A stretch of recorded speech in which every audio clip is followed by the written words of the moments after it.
It is said that the best investment that you can do is invest in yourself. क्या ये सच है? Is there any truth in it? I firmly believe so. So इस video में हम ऐसे कुछ 6 चीजों के बारे में बात करेंगे where you can invest and this investment will be in your own self. तो देर किस बात की? Let's get started on the video.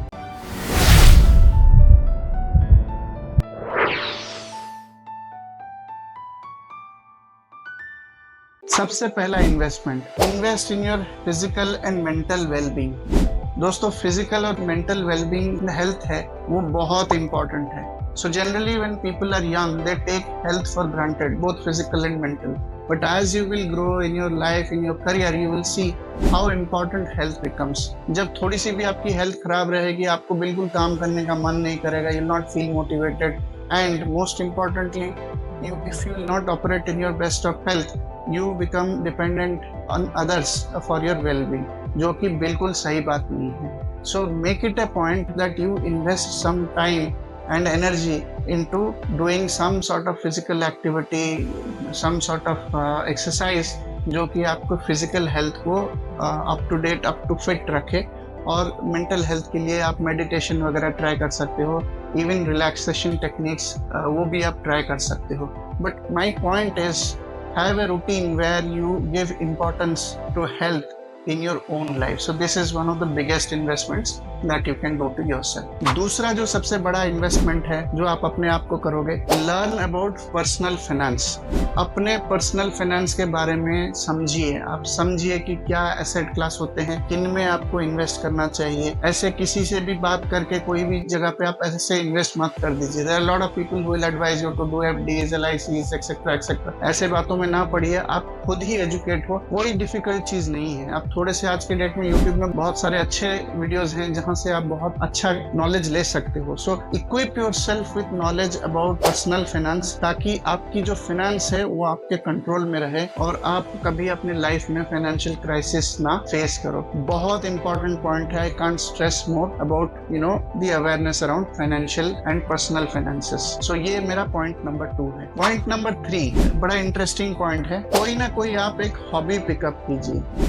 Again, when you are young, you will not feel the need for it, but as you will mature, you will say the stress and strain of everyday life कैसे ease off हो जाता है जब आप एक hobby अपना pursue करते हो। एक हॉबी परस्यू कीजिए। Best time to pursue hobby is from the childhood, क्योंकि तब आप एक्सपर्टीज डेवलप कर लेते हो। तो जैसे ही आप बड़े होते हो तब तक आप हॉबी को एक ऐसे लेवल पे लेके आ चुके होते हो जहाँ से आप एंजॉयमेंट कर सको। But if you have not done so, there is no concept called being late. आप हॉबी कभी भी स्टार्ट कर सकते हो। Just find something which gives you happiness, which gives you that comfort. कोई ना कोई तरीके से उस हॉबी को परस्यू करो, बिल्कुल भी मत छोड़ो। एंड आप देखोगे कि कितना इम्पैक्ट ये आपके पर्सनल और प्रोफेशनल लाइफ में लेके आता है। The kind of calmness, the kind of gravitas it will bring to your life is second to none. So बहुत इंपॉर्टेंट है कि आप एक हॉबी कल्टिवेट करो। चौथा point, build meaningful relationships. I'm not just talking about networking where you build meaningful relationship with people who are not your friends and families. I am talking about building relationship with your friends and families within as well. बहुत सारे time पे हम अपने family को बहुत सारा taken for granted ले लेते हैं, बहुत सारी चीजें उनको बताते नहीं हैं, हम अपने करियर में आगे भागते रहते हैं। ऐसा मत कीजिए, because you need to invest time, energy into your personal relationships as well. So if you are married, you need to spend more time with quality time with wife, and then if you have kids, you have to spend that quality time with kids. अपने parents भी देखिए, क्योंकि वो भी हर दिन they are ageing. It's not that they are getting any younger. Extremely important to understand that these relationships are your own relationships, and if you don't invest the time and energy, these relationships will go apart, which is something that you don't want. So don't take that relationship for granted. Cherish your old ones and make new ones in a more meaningful way. Number 5, अगर आप working professional हैं और there is any other way you are earning your bread, which is perfectly fine. I mean, I'm not saying about work versus entrepreneurship or anything else, but मेरा point ये है कि आपके career में और आपके लाइफ में एक बैलेंस होना चाहिए। सो आप अपना version of work life balance choose कीजिए, जहां आप अपने सारे स्टेक होल्डर्स जो हैं उनको आप एक साथ लेके चलोगे। effort लगेगा, and that is exactly what I'm saying. Where should you invest your time and energy? And this is the best investment that you can make. Last but not the least, point number 6, keep upskilling yourself. Because आज के date में हर skill एक 3-4 साल रहता है, उसके बाद वो स्किल चेंज हो जाता है, एक नया स्किल रहता है. It's not very much in the past that when everybody wanted to be a data scientist. फिर बीच में एक दौर आया and everybody wanted to be a product manager. You know, there is this new trend around Gen AI LLM where everybody wants to be some sort of specialist in Gen AI.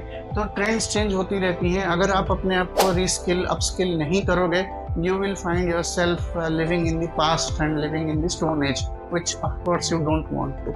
So अपने आप को reskill करते रहिए, even if it is little different from your current job career profile, but it is something in line with the where the world is moving. It's extremely important that you should get going on that. So ये कुछ 6 points थे जो आप अपने आप invest कर सकते हो अपने लाइफ में, अपने पर्सनल बेनिफिट्स के लिए.